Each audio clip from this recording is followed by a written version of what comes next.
শান্তনা এবছর জাতীয় মেধা তালিকায় 10ম পজিশন অর্জন করছে। তো শান্তনার পড়ার টেবিলে আসলাম, তার কাছ থেকে জানতে চাইলাম যে আসলে সে কিভাবে পড়াশোনা করে আসলে এত বড় একটা পজিশন অর্জন করলো। তো শান্তনাকে আমার প্রথমে জিজ্ঞাসা করতেছে, আসলে তুমি ডেইলি কতক্ষণ পড়াশোনা করছো? প্রতিদিন বলতে আমার পক্ষে যতটুকু পড়া সম্ভব আর কি, যতটুকু পড়লে আমার চান্স হয় অতটুকু পড়ছি। মানে সর্বোচ্চ যতটুকু সময় পড়া যায় শান্তনা আসলে ততটুকু সময় পড়াশোনা করছে, বেশি সময় কোথায় আসলে নষ্ট করে নাই। তো তুমি আমাকে যেহেতু বলছো তুমি আসলে মেডিকেলের প্রিপারেশন নিয়েছিলা, সেহেতু মেডিকেলে তো আসলে বাংলা ম্যাথ ছিল না, সেক্ষেত্রে বাংলা ম্যাথের প্রিপারেশন তুমি কিভাবে কভার করছো?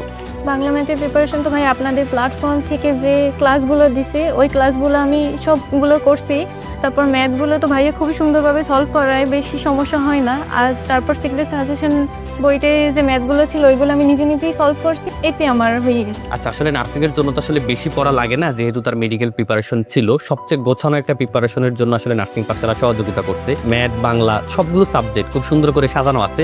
আর তার ম্যাথ বাংলাটা বেশি লাগছে কারণ সে আসলে মেডিকেল প্রিপারেশন নিয়েছিল। তো আমাদের ক্লাস আর যে বইগুলো আসতাম পাতলা ছোট ছোট বই, এক একটা বই বেশি বড় না, এই ছোট ছোট বইগুলো পড়ে তুমি যদি শেষ করতে পারো তুমি আসলে সর্বোচ্চ ফলাফল অর্জন করতে পারবা। তো তুমি জাস্ট আমাকে শেষে একটা বিষয় বলো, যে সেটা হচ্ছে মেডিকেল প্রিপারেশন নেওয়ার পরে যখন তুমি নার্স প্রিপারেশন নিচ্ছিলা তোমার কি কঠিন লাগতেছিল নাকি ইজি লাগতেছিল? আমার কাছে তো ইজি মনে হইতেছিল, কারণ আমার তো অনেকটাই পড়া আছে, শুধু বাংলাটা আর ম্যাথটা এই দুইটা সাবজেক্ট একটু বেশি, তো ওইটা তো ক্লাস করেই কভার করতে পারছি, যার জন্য সহজেই করতে পারছো। তো আলহামদুলিল্লাহ শান্তনা এই বছর জাতীয় মেধা তালিকায় 10ম পজিশন অর্জন করছে।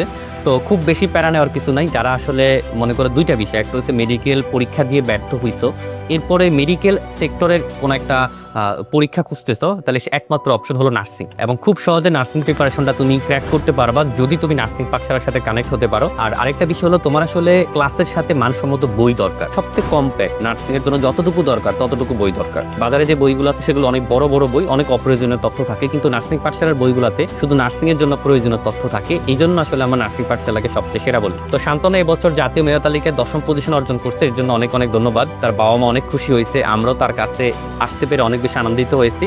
তো এতটুকু, সবাই ভালো থাকো। আশা করি তুমিও তোমার প্রিপারেশনে নার্সিং পাঠশালার সঙ্গী হবা। আসসালামু আলাইকুম।